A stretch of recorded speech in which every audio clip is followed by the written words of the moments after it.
Magandang gabi mga boss, mga kamping. Ay salamat po sa dumadagdag subscriber. Maski pa konti-konti mga friend. Pakinggan natin si Bato. Itong alagad ni Digong. Mamaya meron akong ika-counter ko dito sa kalbo na to eh. Pakinggan natin. Pangulong Duterte ay butot balat na daw. Masyadong mahina na. At nagbigay na daw ng pasabi na kung mamatay man siya doon, eh doon na lang siya magpa-cremate sa doon na siya magpa-cremate sa dahig. It's a very sad information. So Kawawa naman talaga si Digong Bato. Kailan ka ba susunod doon para umalalay ka sa kanya?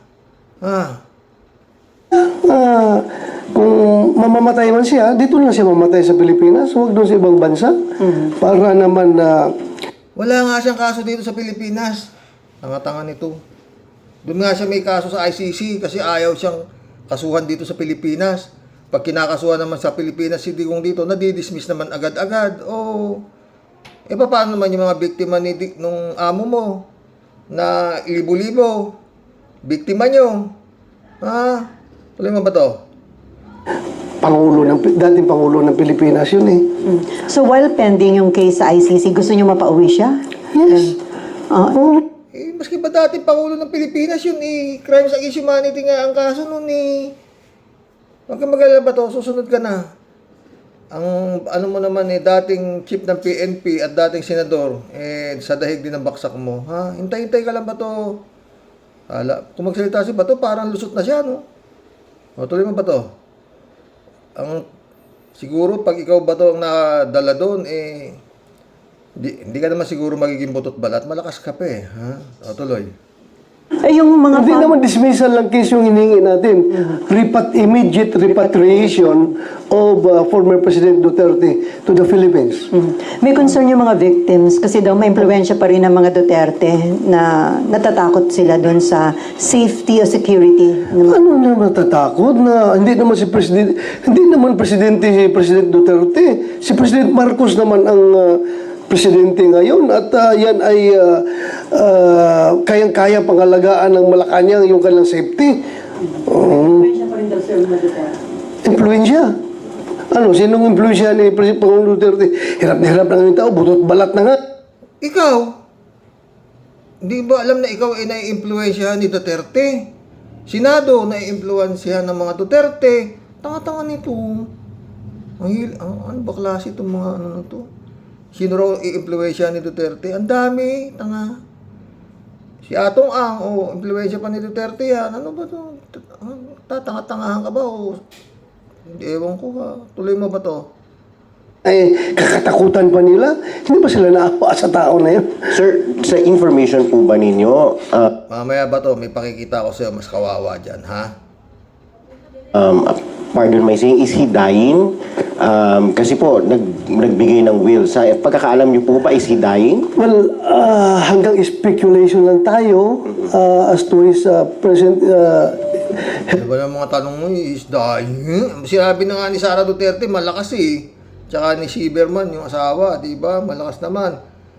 Kaya lang payat. Sabi naman ni Sara Duterte, mas gusto niya raw yung itsura ni Digong ngayon. Hindi gaya nun na laki-laki daw ng tiyan. Ngayon daw, slim. Tsaka hindi naman daw baksa. Maganda raw ang tayo. Sinabi na nga, arte nyo. Sige, tuloy mo ba to? status, pero yun nga, sabi naman ni Ma'am VP. ni Ma'am Elizabeth Zimmerman, di ba? Na siya nagsabi doon na butot balat na daw. At payat. So, meaning, is not... Pag ikaw ang nakulong doon ba to, malamang. Pero hindi ka siguro magbubutot balat. Maraming uubusin pa sa'yo. Tuloy. good health. And considering his age, very advanced na yun, 80 plus na siya eh. So, what do you expect? Eto ba to? Pakinggan mo. Ba to? Nakikiusap ako sa lahat. Maraming iniindang karamdaman ang 81 anyos na si Prudencio Calubit Jr. Hirap lumakad, Bato, pakinggan mo. 3 days ago lang to at mayroong 56,000 views. Prudencio Calubid Jr., 81 years old ba to ha? Jailed, kinulong, dinampot, kinulong, inaresto. Due to mistaken identity, napagkamalan lang. Oh. Ba to? Mas malas ito. Ang si ano mo talo pa to, kinidnap tuloy. tirot ang mga kasukasuan dahil sa gout at arthritis. Mayroon din siyang stage 4 chronic kidney disease ayon sa kanyang pamilya. Pero inaresto siya ng mga pulis sa kanilang tahanan sa Olongapo City nitong December 2024. Kaya sabi ko, Bato, kita mo, katakot-takot ng sakit nito, inaresto pa ng pulis noong December 2024. 6 na buwan po itong kinulong sa Manila City Jail. Tuloy. at dala-dala nila yung papel na warrant of arrest. Na sabi nga sa akin, ikaw ba si Prudencio Calubid? Ayun, sabi ko, ano gagawin niyo sa akin na mayroon akong karamdaman na ako papahinga dito sa sa gilid ng bahay namin. Sabi nila, kukunin ka namin, sasama ka sa amin dahil mayroon kang warrant of arrest. Ayun, hindi na ako nakipag-argue sa kanila kasi mga batas naman sila. Nakulong si Prudencio ng Nakakulong to, Bato, 81 years old, katakot-takot ang sakit, dinampot ng pulis. Mali pala yung nadampot. Tuloy. 6 na buwan sa Manila City Jail. Ang problema, 6 na buwan sa Manila City Jail, nakakulong. Bato, yung amo mo. Mas una pa palang nadampot ito kaysa sa amo mo, Bato ba walang nagsisigaw na Prudencio? hindi siya ang subject ng arrest warrant. Nakulong siya dahil Tangina, mali pa. Hindi pala ito yung... Kapangalan lang pala niya ito. Tuloy. ipinilit ng Philippine National Police o PNP na siya ang Prudencio Calubid na pinaghahanap. Kahit pa nagpresenta siya at ang pamilya niya ng mga ID at dokumentong nagpapatunay na hindi siya ang suspect. Hindi ko alam yan na gano'ng sitwasyon. Ayun ko lang nalaman na may kapangalan pala ako. Na ngayon, kaya ang masakit sa loob ko at damdamin ko na wala nga ako nagawang kasalanan na iba ang taong gumawa na kapares ng pangalan ko. Ako ang nagsasuffer. Yan, Bato, ang malas. Yung amo mo, buenas. Naka-aircon pa yata sa dahig yung amo mo. Solo kwarto pa yata yan. Ito, tingnan mo, inabot nito, Bato, Nakukulong. Yun ang masakit para sa akin. Tarantang-taranta ako yun. Halos daw makatulog nung gabi na yun. Wala naman kaming kapera para matubos to si tatay niya. Ito, anak yata to. Nagpunta ako sa mga kaibigan ko, nangingi ako ng mga... Pamasahe ko lang 500, makaluwas lang ako ng Manila. Lang ako sa mga gobyerno, kung saan ako matulungan si tatay na ba't nila ikinulong, wala namang kasalanan yung tao. Sabi ko, may Google naman tayo, ito yung wanted na 7.8 yung patong sa Prudencio Calubid. Nitong June 27, nakasama ng muli ni Calubid ang pamilya niya. Nakalaya after 6 months, lumaban sila paano na lang kung walang panlaban? Di puta, namatay sa kulungan to si Prudencio Calubid Jr.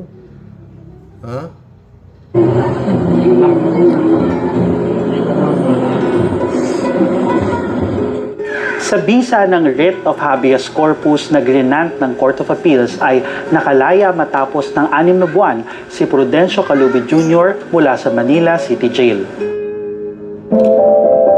Sa tulong ng Grupong Karapatan at National Union of People's Lawyers, ay isampa at nanalo ang anak ni Prudencio na si Annalyn sa kanyang petisyon.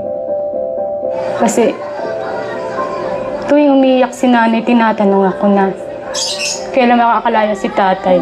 Nasasaktan ako. Nadudurog puso ko kasi magulang ko yan. Gusto kong mapalaya kasi matanda na si tatay. Gusto ko siyang makalaya Kasi sa ganyang edad, gusto pa namin siya makasama pa namin siya kasi nahihirapan kami pare-pare magkakapatid kasi unang-una alam namin walang kasalanan ng tatay namin. Kaya nagpursige ako na palayain makalaya si tatay nun. Sabi ng Court of Appeals, napatunayan ng pamilya ni Kalubid na biktima nga siya ng mistaken identity. Nagpaalala rin ng korte dahil umasa lang daw sa internet at social media ang mga polis para sa intelligence nila sa kaso. Siyempre, sa mga kumuha kay tatay, nandoon po yung galit. Hindi po yung mawawala sa amin kasi alam naman namin na walang kasalanan tatay namin bakit kinuha nila at iba ang pagkatao, iba ang muka.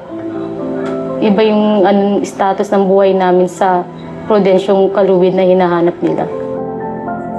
Hindi naging madali para sa pamilya ni Kalubid ang kalahating taon nilang laban.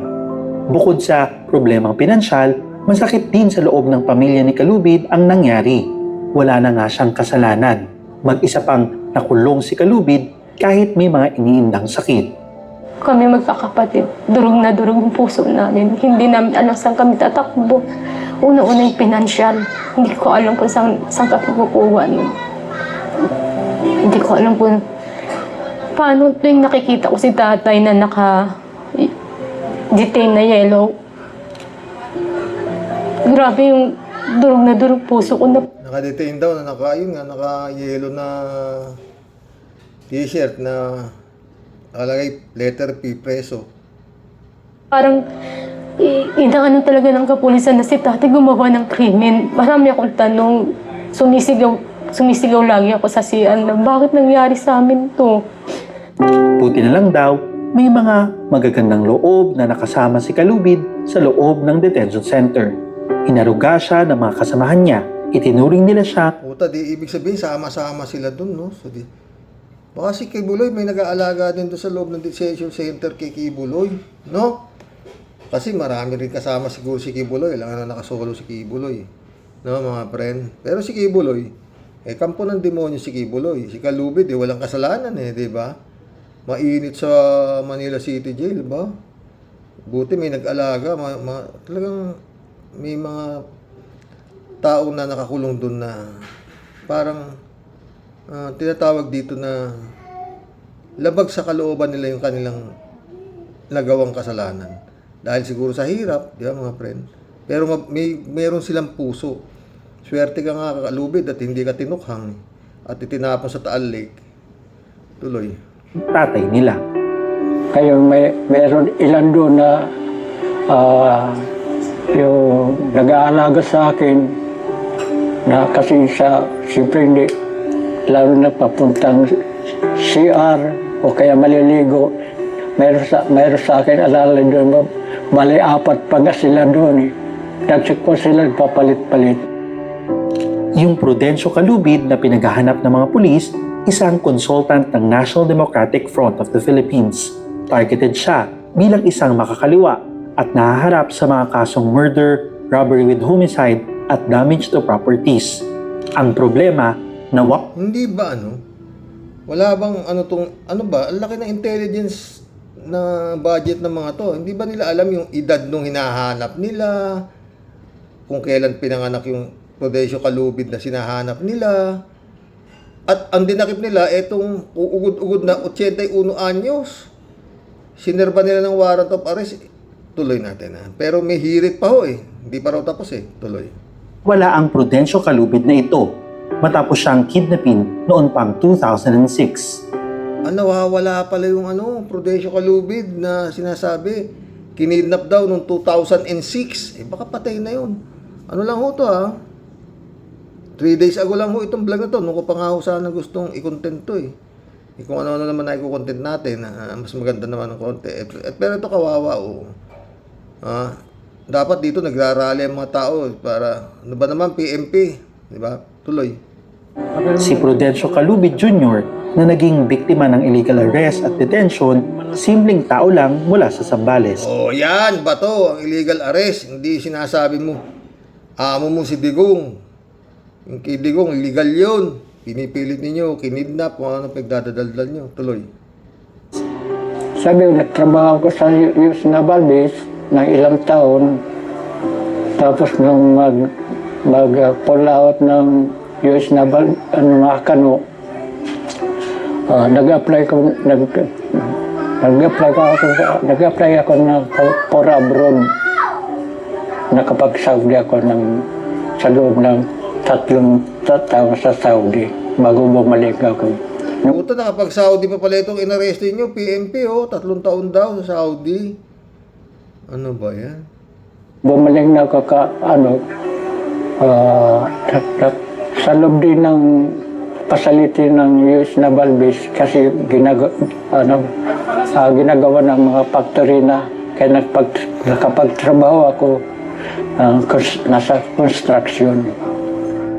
Pwedeng makakuha ng compensation o kabayaran si Kalubid dahil sa illegal detention niya. Maaari din silang maghain ng civil case para sa daños perjuicios. Sa totoo lang po sir, talagang naisip po talaga na yung una naisip po talaga yung reputation and dignity tsaka yung illegal detention na hindi ko naman talaga nagawa. Yun ang gusto ko sanang ipaglaban ko yung katarungan. Yun ang katarungan. Kung nanaisin din ng pamilya, maaari nilang ihabla ang mga pulis sa ombudsman. Ngunit pag-uusapan muna raw nila ito. Dapat sana yung otoridad bago nilang huliin ng isang tao, maliban talaga yung may nagawang hindi mabuti, pag-aralan nila muna talaga. Kasi kawawa naman yung mga pamilya at saka yung tao na walang sala na nakukulong. Kaya kawawa talaga. Aba, mahirap makakulong mga walang kasalanan, mga boss No? 6 na buwan, hindi basta-basta yan.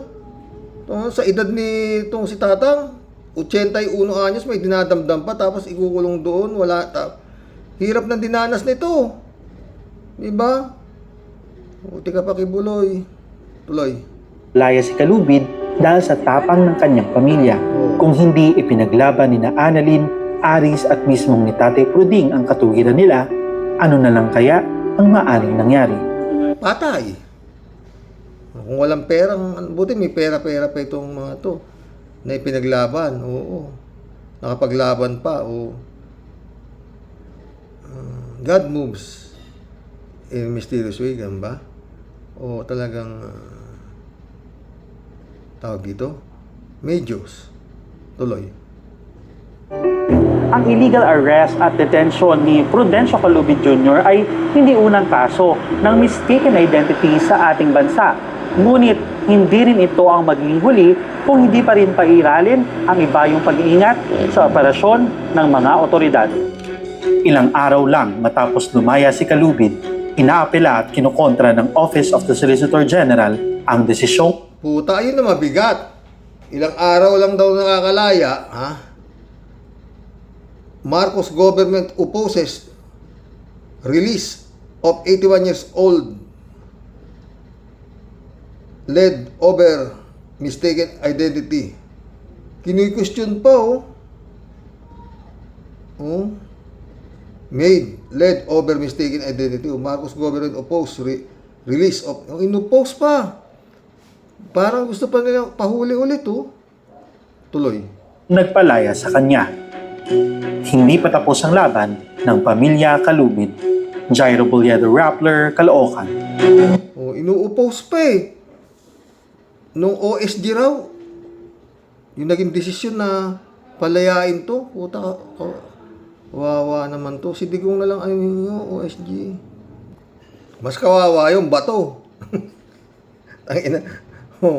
Ikaw bato ka Sa totoo lang, ito sila bato na to. Sunugin naman to, amoy Digong pa rin to Ito, yung paano kaya didepensahan ito nung mga abogado nito si Sara Duterte. pag natuloy yung trial sa Senado. Ito. Betrayed the public trust, committed culpable violations of the Constitution, and/or committed high crimes in contracting an assassin and plotting to murder or assassinate the incumbent president, the First Lady, and the Speaker of the House of Representatives, as publicly admitted by her in a live broadcast. Malinaw na malinaw nung sinabi niyang paulit-ulit, no joke, no joke. Inulit pa nga nung reporter, tinanong nung reporter, sabi niya, but you already talked to a person, at ang sagot niya ay yes. So, but you already talked to a person Yes. to do that Yes. in the event that you get killed? Yes. Yes. I do not take the threat of the Vice President lightly. Sa amin po dito sa Taguig, hindi po namin palalampasin ang mga sinabi ni Vice President Sara Duterte laban sa presidente na ating hinalal at minamahal. Kung matatandaan po natin, this is not the first time. Hindi ito ang unang beses na ginawa ito ng Vice Presidente. Sa isang press conference, siya mismo po ang nagsabi that she fantasized beheading the president. Imagine myself cutting his head.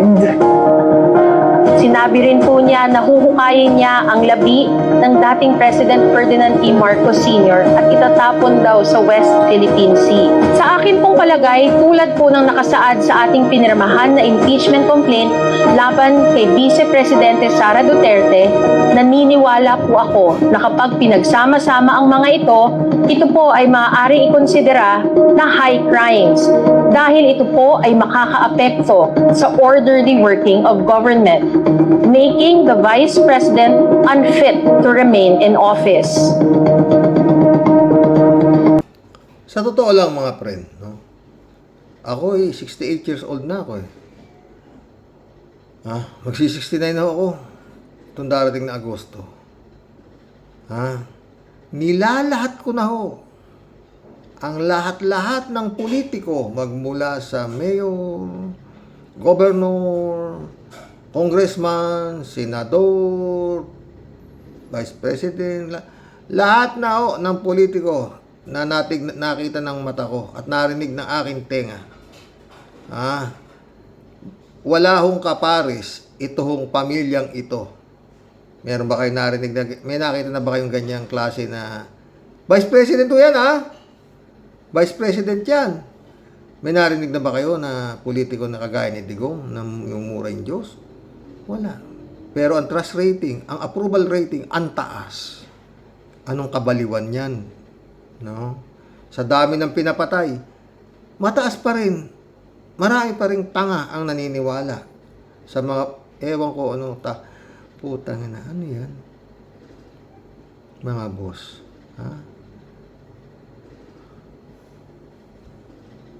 Maraming mga senador na mga hindi ko maintindihan kung ano. Diyos ko, ang hirap po ipaliwanag, no? Anong kabaliwan, no? Diyos me. Ito, nag-ano lang ako sa TikTok pa isa. Hindi na uso ang drama ng namatayan ngayon. Mas mabagsik ang script. Buhay pa ang tatay, nililibing na para makakuha ng awa at mailihis ang mga kabalbalan sa panahon ng desperasyon. Pati sariling dugo, ginagamit ng panangga. Ito ang tunay na kahulugan ng salitang sweldos.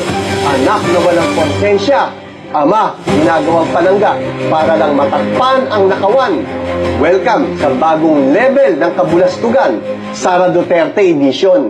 Hindi kagaya ng mga naunang presidente na sila Cory Aquino at Noynoy Aquino na umangat sa spotlight ng politika matapos pumanaw ang kanilang mga mahal sa buhay. Isang bagay na malapit sa puso ng mga Pilipino. Kaya nasuri ang kanilang kakayahan bilang leader. Ibang-iba ang drama ngayon. Is not in the mood, nagbigay na siya ng kanyang mga huling habilin.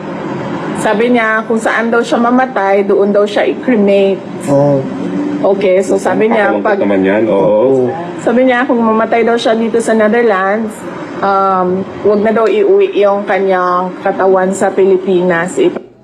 Pero sa tanga, kawawa naman si Dico.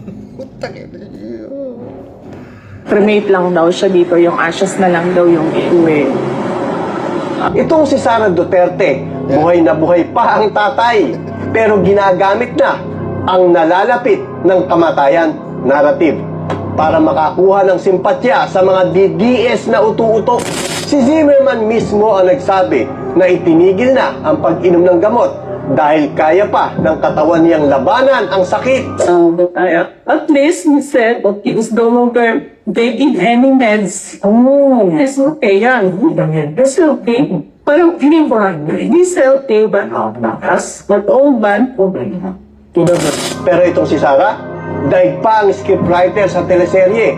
Inuuna ang libing ni Digong para makalusot sa mga issue ng corruption.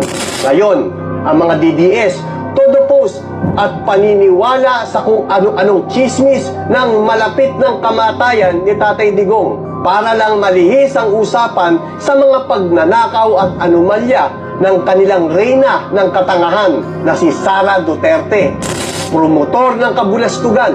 Imbis na protektahan ng sariling ama, ginagamit pa si Digong para makalusot sa lahat ng katarantaduhan ginawa niya sa kaban ng bayan. Salaula kung salaula, anak na traidor, tatay ang panangga para mailigtas ang sarili sa mga krimen.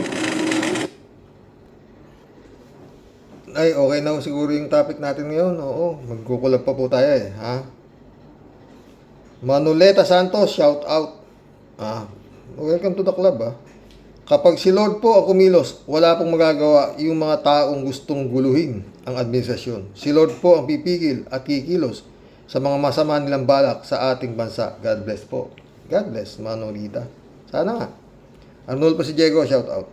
Magandang gabi sa Rox at sa family mo. Ganon din po sa lahat ng mga ka-warriors. Magandang gabi. Mary Lebron, shout out. Good evening sa Rox. May time pa po akong manood ng vlog mo ngayong gabi. No skipping ads. Salamat ha. David Alvin Mendoza. Good evening po, Karox, at sa mga ka-warriors. Sana nga po ay matuloy ang impeachment ni Sara Jean Potpot para mabunyag ang lahat-lahat. Malabo yan, David. Sa tansya ko lang ha. Daming abogado, 16. I-plus mo pa yung mga kampo niya sa Senado. Sige nga. At nandoon na nga, nasa Supreme Court na. Nanalo na yung Senado. Yung kagustuhan nilang makialam ang Supreme Court, nakialam na. Taong bayan talaga. Dapat gumalaw na. Sa ngayon ha. Kung hindi, walang mangyayari. Tutuluyan ito na ma-dismiss yung impeachment na yan. Ang problema, yung banta ni Sara Duterte sa buhay nitong si PBBM, live na live ho yan. No joke. David Ali Mendoza, Karoke, di malayong tumakbo na Vice President niya si Bongo sa takbo po ng mga bubutante natin ngayon. Malamang sa alamang ay manalo yan. Naging number 1 senador nga ito nitong nakaraang eleksyon at yung mga bobo na mamamayan natin ay gusto pang maging Senate President itong si Marcoleta. Ganon talaga, David. Uso ngayon ng tanga. Yun. Elizabeth Iscario. Good evening, Sir Rox. Malaking lagayan dyan sa mga senador na yan. Mas lalo na itong si Chis na halata namang pro Duterte yan. At ganun sila kakakapal ang muka. At ang mga yan maglilingkod sa maglilingkod sa mga Duterte. Ikaw ba naman ang bigyan ng bilyon-bilyon, o di ba? Kaya kahit pa sabihin ng taong bayan, baliwala sa kanila. Yun nga, ganyan kakakapal ang mga muka ng mga pro Duterte senador na yan. Mga puwe. Totoo yan, Elizabeth. Yun naman. Elizabeth ulit to.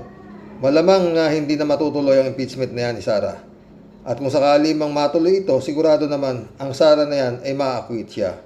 Walang problema, Elizabeth Walang problema yon. Basta mabuksan lang lahat ang dapat mabuksan. Ngunit hindi papayag ang mga abogado ni Sara Duterte. No. At hindi rin papayag ang Senado at malamang hindi rin papayag ang Supreme Court. Na puro tinanim ni Digong bago siya bumaba. Kaya kampante yan sila. Siyempre, amoy na amoy ang pera nito. Ang dami ba namang nang nakurakot nila sa kaban ng bayan? Kaya okay lang na mag-share sila. O, di ba? Matagal lang nag-share to, friend. Kaya nga tuloy-tuloy ang nakaw eh. O, di ba? Jokehan ulit to. Karoks, kaya ayaw nilang impeachment. Madami ang sasabit. Totoo, EJK, droga, pogo, kidnapping, corruption, isama mo na din ang mga sabungero. Lahat sila nakapayola sa mga kriminal. Totoo yan, Joe. Gagaling nyo talaga. Ha? Mamerto Jr. Salonga, shout out. Good evening, Karoks. Kung ikinakusahan ka, simple lang harapin mo, lalo't alam mo, wala kang kasala. Pero, pag di mo hinaharap o sumagot, meaning guilty ka. Ganun kasimple yun, Mamerto, di ba? O, sabi na nga eh. Si 3J Show po sumagot, shout out 3J Show. Guilty nga kasi, kaya ayaw humarap, haharapin niya sana yan. Kaso, just to make fun of the Senate, pero nang malaman niyang mauungkat ang kanyang bank account, biglang this gonna be a bloodbath. O, di ba? Ito yun. Elizabeth Iscari ulit, oh. Dagdag comment ko pa po dito sa missing sa Bungero. Nare-recover na sa Taal Lake. Bilisan na nila ang investigasyon dito, lalo pa at isang bilyonaryo ang nagiging suspect dito. At may malalaki pang mga politiko dito na sangkot dito. Yun nga pa, mga general pa, ay nako. Kasuhan na agad ng mga yan. Wala. Dapat may nasa pang kaso dito. At ikulong ng mga yan. At baka sa sobrang dami ng pera nito, baka bumaligtad ang mga nag-aawa sa dyan. Lalo pat ang mga nasa gobyerno ngayon, mga makakapal ang mukha ng mga yan na inilagay, inappoint ng kanilang among si Digong. Totoo yan, Elizabeth. Ha? Jokihano, tama kayo. Wala nang disente sa mga ungas na yan. Totoo. Elizabeth ulit, Sir Rox, kung tatanungin, kasuhan na lang ng plunder yang si Sara. Yun na dapat talaga eh. Kung pinagpipilitan yung impeach pa. Puta. Hindi naman siya, wala nang immunity pursuit. Kasuhan na ng plunder.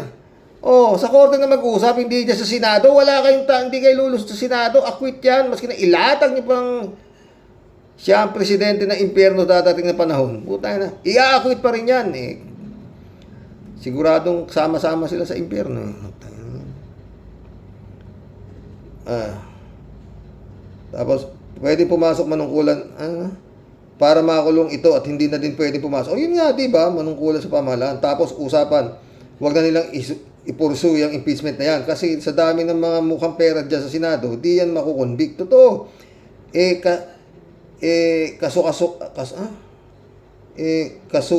Kasuhan na lang ng plunder. Total, ang daming ebidensya.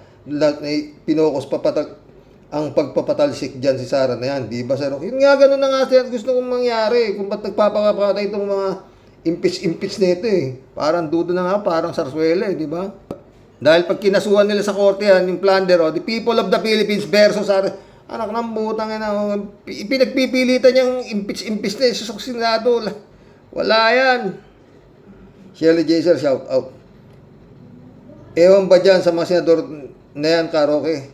Bakit ba ayaw nilang ma-impeach si Sara? Takot ba sila na lumabas ang mga kalokohan nila? Or may suhulan dyan? Naghihintay na lang ako, Karoks, kung anong kalalabas itong buwan na to.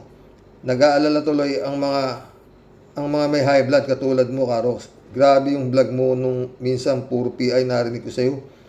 Nag-PI ka na naman, relax lang po. Ay, no, sir. Mapapamura ka talagang. Alam mo, talagang salamat ako kay Grace Chingsay. Kay Lord, at ako napunta rito. Ba, Grace Chingsay din. Kung di kay Grace Chingsay, hindi ako magbablog eh. Ayop kang Grace Chingsay ka, putang na ka. DJ Show po. Sa palagay mo, maraming dahilan kung bakit ayaw nilang ma-impeach si Sara. Isa dyan, pera. Siyempre, halos lahat ng bagay na may tag price. Kung may pera ka pang suhol, why not coconut? Pwede ring pananakot, kailangan takutin mo ang tao o senador para gawin ang gusto mo. Pangatlo, utang na loob, gaya ni Kimo. Si Digong ang nagpalaya sa kanya with absolute freedom. Pang-apat, simple, katangahan. 3J soap ka. Shirley Jaser ulit to. Kahapon, muntik na kaming mag-away ng kaibigan ko dahil sa DDS. DDS siya talaga. Grabe ang pagtatalo namin. Ay nako, Karox. Pinapanood kasi niya lagi mga vlogger ng DDS. Nabola din siya ng mag-amang Duterte. Sana, sabi mo sa kaibigan mo, Shirley, Sara Duterte ka talaga. O, diba? At least hindi halata sinasabihan mo siya ng tanga. O, diba? 3J Show ulit, Yan ang sinasabi kong katangahan. Mas gusto nilang maniwala sa fake news for their own satisfaction. Ayaw nilang malaman na ang idol nila mamamatay tao pala. Yun nga Shirley, susunod sabi sa kaibigan mo, mula ngayon, ang tawag ko sa iyo ay Sara Duterte. Okay, Sara na lang, Kasi ayaw kita sabihan ng tanga Kaya Sara na lang tawag ko sa iyo. James Santos, shoutout. Alam na guilty si Sara, sira ulo. Kaya ang mga minions na senador ayaw matuloy ang trial ng impeachment. Yun lang yun, Jem. Placido Silva, shoutout. Si BBM ayaw kumilos, mukhang ayaw rin niyang magkaroon ng trial. Baka pati siya, madamay kasi siya nagbigay at nagpasa kay Satanas ng confidential fund. Kay Sara ng confidential fund galing sa pondo ni BBM. Sasabit kasi siya. Ganun ba yun? Pwede. Shout out, Michael Edwin Mike. Shout out, my friend. Sabi ni Librado Ludovico. Blessed morning, Karox, and to all warriors watching from Edmonton, Alberta, Canada. God bless po. Stay safe and healthy. Yes, that is true. Hindi papayagan ng Senado na matuloy impeachment. Hay nako, Pilipinas. Kawawang bansa. Pinamugaran ng mga halimaw na dutae. Ito namang si Blemblong ay malambot na malambot. Hindi ako maka Marcos, pero sa ganitong pangyayari, sana bumangon yung matandang Marcos. Celito mabait, shout out Friend Shervin Sapeta, shout out. July 7 Alcantara. Christiansen, shout out mga friend. Oy. Friend Dolor Garcia. Friend Ibingson, shout out.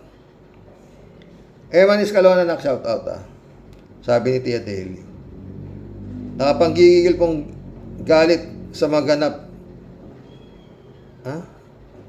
Nakapanggigigil pong galit sa maganap at may ngiting gabing pambati impong basya ng Team Deli po Sir Rox sa buong Team Rocky Warriors the Great. Sir Rox, kung ako po ang uhusga at inyong tatanungin, pasintabi po sa mga sobrang tatalino sa pagka-damonium impactum satanisium ng mga honorables ng mga sinatong. Lalo na po doon sa pinaka-leader na may pataas kilay, at may suot-suot pang higaw, at may pasinghot-singhot pa at pakyut, pang nalalaman.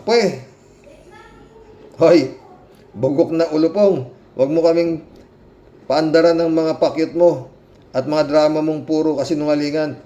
Pwede ba na leche ka, At wag mo kaming gawing inutil tulad ng mga sumasamba sa lubot mong kay panghot. Pwede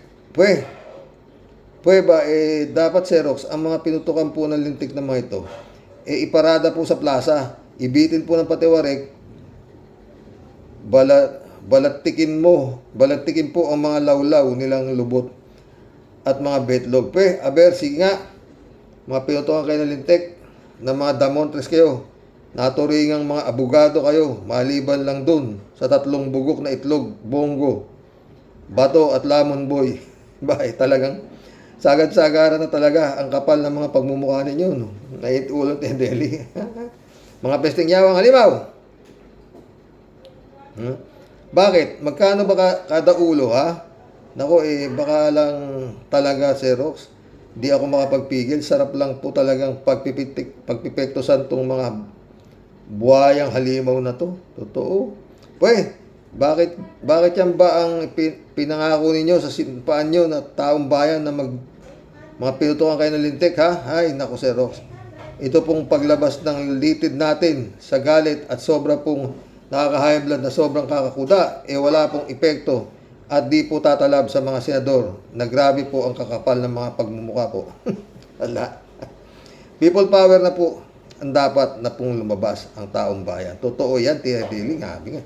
At na magkaalaman na po kung sino talaga ang hari at tigasin. Nakatala na po sa mundo ng kasaysayan ng mga traidor, po na maiitim po ang budi na taksil po sa bayan at mga taong bayan, Sir Rox.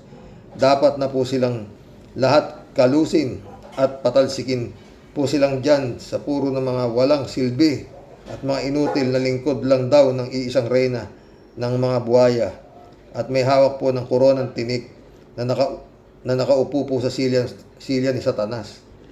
Nag-iisang dakilang baliw. Naku, may araw din kayong mga hayop kayo. Ngayon pa lang na talagang sinusunog ng mga itim ninyong budi at kaluluwa sa impyerno ni Satanas. Si reyna ng Satanas yung hayop. Mga kababayan, gising na. Gising at magkaisa po tayo. Huwag po tayong magpagapi sa mga buhayang halimaw. Lord, help us.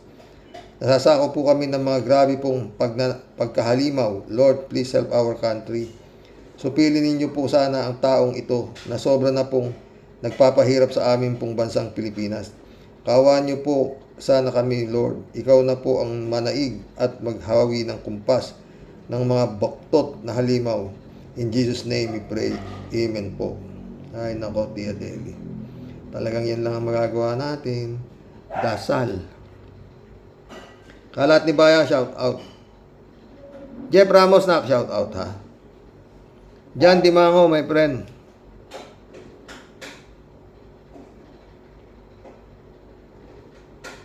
Sabi ni Kalat niyo, shout out kay Idol Spiritual Wonder Boy. Patay na naman tayo. Idol, ay batay dyan. Regards at mabuhay kayo. Basta kabayo, malakas bumayo. Patay tayo dyan, Kalat. Hindi ka naisip mo naman yung hype na si Kabayo. Wala nang nanonood. Kalat na ulit. Good morning, Karox. Pakiregards lang kay Mama Bear. Thanks. God bless your family. Okay na lang si Mama Bear, friend. Jane Labay na, shout out. Sir Rox, I know how frustrating it is sa Pinas. Politics, pero hinay-hinay sa pagmumura ang puso mo. Ay nako, friend. Ay. Talagang, alam mo, mapasensya akong tao eh. Pero yun nga, mabilis akong mag-PI eh. Medyo naanggihan ako ni Digong. Ina yun! Pista Bonao. Wala namang cute kay Keso. Dinadaan lang sa bilis sa salita. Di bali sana kung mabilis inaksyonan ng impeachment. Kaso, inupuan lang. Kaya wag ka nang magpa-cute kay Keso. Di ka cute. Ewan kung nakukita niyo sa gago na yun. Di rin ako. Ay, si Hartabing Lista. Arlem Morales, shout out. Tatay Rox, si Bantag, pinapatay na ni Digong niyo yun. Kumusta po and God bless sa buong pamilya po niyo. Kumusta rin ng Arlem Morales, katagal mong nawala. 3J Show po. Talaga, totoo rin. Ha? Talaga, totoo rin kayang pinapatigi ni Digong si Chavit. Kaya pala nang sabihin ni Rimulya na di basta-basta ang kaso ng Sabungero kasi may mas napakataas na tao behind the case. Sa isip-isip ko, who could be higher than Atong Ang? Di naman si BBM. Sino kaya? Si Digong ba? Your guess is as good as mine. 3J Show po. Hi, Sir Rox. Ang mga senador dyan, hindi naman senador to serve the people, but to serve themselves. Alam na alam ito ng taong bayan, pero kung bakit binoboto pa nila, isa rin dapat isiin ay ang INC dahil black vote sila. Kahit alam nilang kriminal ang kandidato. Totoo yan. Yan nga sasabi ko din sa iglesia ni Baliw eh.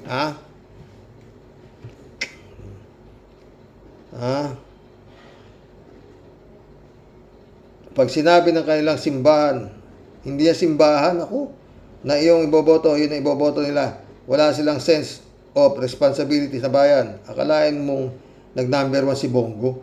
Maliwanag, pasasikat ng araw, rigid yan. Lokohin nila ang lelang nilang panot. Totoo, 3J Show ka. Pero nagrereklamo ka to si Sara Baliw. Dahil ba daw nakalusot si Bam Aquino at saka si Kiko Pangilinan. Where did they get the votes? Mukhang di yata planchado yung pagkakayari nyo. Counting machine. Ina nyo. 3J Show pala to. Ito pa ang isang kasulasolasok na senador, ladies and gentlemen. Presenting Mr. Marcoleta. Ang Marcoletang super hambog at di umubra kay Ayenso. Pwede daw ipakulong ang mga kongresista na nagsulong ng impeachment ni Aling Sara. 200 plus ang mga congressman woman on the ground na nagsinungaling daw dahil hindi daw binasa ang mga papeles basta na lang daw pumirma sa impeachment. Wow! Di pa nga nagkakaupo sa Senado, may ipapakulong na. Sige nga, Idelio Marcoleta. Kaya nga yung Senado, dapat yan, lusubin na ng taong bayan niya, mga hayop na yan, tali sa plaza. Walang yan. Wala nga naman makialam ang siyempre, PBBM, baka pwede ka nang mamuno dyan, sara mo na yung Senado. Kaya-kaya niyan. TJC po. Talagang matutuyo, pasensya mo dito sa mga senador na to. Walang habas kung i-display nila ang kanilang mga kawalangyaan. Proud na proud sila. From Quezon de Bola hanggang sa mga bagong pasok ng senador. Nahawa na rin si Bam Aquino at Kiko Pangilinan. Sabi ko, let's give them the benefit of the doubt. Pero nagda-doubt na ako sa motives nila, Bam at Kiko. Sabi ko siya. There is, alam mo, politika po tayo ng 3G show. Placido Silva, shout out. Hawak na sindikato ng China, yung survey firm, kaya kontrolado nila, survey. Dapat wag na nilang paniwalaan yung survey na yan. Totoo yan. Marilo Pabianak, shout out ha. Good day po tayo sa mga kawarrior. Sobrang nakakadismaya. Pinamumunuan tayo ng mga mapagkunwari. Honesty is not matter anymore. Legal na ang pagnanakaw at mga nasa gobyerno at may magtatakip para huwag mabulgar kahit nagdudumilat na ang ebidensya sa ating lahat. Paano pa tayo makakaahon ng ganitong kadiliman? God bless us always. Yun nga, malo eh. Yun ang problema eh. Pero binoboto kasi utang. Marila pa biyan nito. Nakakatawa po kapag ginagaya niyo si Cheese. Tila po yung nagagaya sa kanya.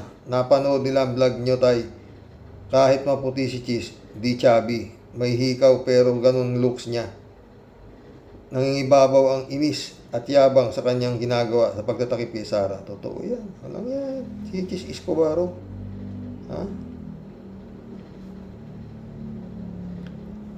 Rogelio Damaso, shout out. Karox, totoo po sindikato ng Pinas kahit si Marcos walang magagawa ata dito. And pag wala siya nagawa dyan, tama si Digong, you are a weak leader. Shout out, Pastor Jun Lagon, my friend. Mission accomplished mga friend, hanggang bukas po muli. Maganda topic natin bukas. Oy, bato. Yun ang kawawa, yung inaresto, 81 years old, walang kasalanan. Magandang gabi po mga boss. Dasal. Yun lang pag-asa natin. Ano ba naman PMP? Pero hindi pa tapos. Kinukustyon pa kung bakit daw pinalaya ng OSG yung 81 years old. Putang ina. Ewan. Good night. God bless. Dasal.